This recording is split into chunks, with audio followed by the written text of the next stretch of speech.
तो व्याकरण क्या है? तो व्याकरण वह विद्या है जिसके द्वारा हम शुद्ध लिखना, बोलना, पढ़ना सीखते हैं। व्याकरण शब्द का सामान्य अर्थ है विश्लेषण।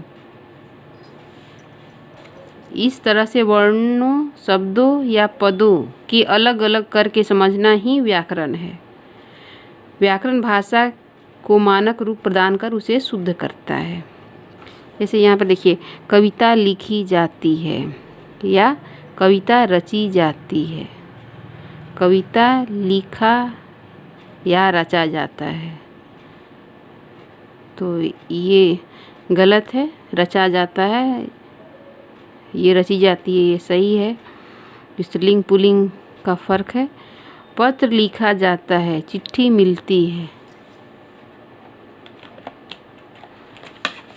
तो अभी हम लोग देखते हैं व्याकरण क्या है। किसी भी भाषा को शुद्धतम रूप में प्रस्तुत करने का प्रयास करता है। जैसे हिंदी का भी व्याकरण होता है, इंग्लिश का भी ग्रामर होता है। उसमें कुछ रूल्स, नियम वगैरह होते हैं जिसके आधार पर कोई भी साहित्य या किताब लिखा जाता है। तो व्याकरण क्या है? व्याकरण वह विद्या है जिसके द्वारा वर्ण, शब्द और वाक्यों का शुद्ध ज्ञान एवं प्रयोग सीखा जाता है।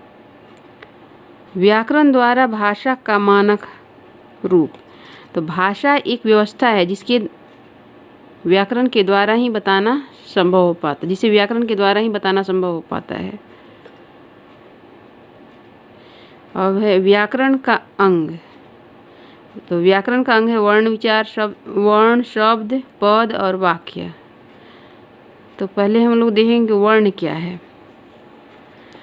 तो वर्ण वह मूलध्वनि है जिसका कोई भी खंड नहीं किया जाता है।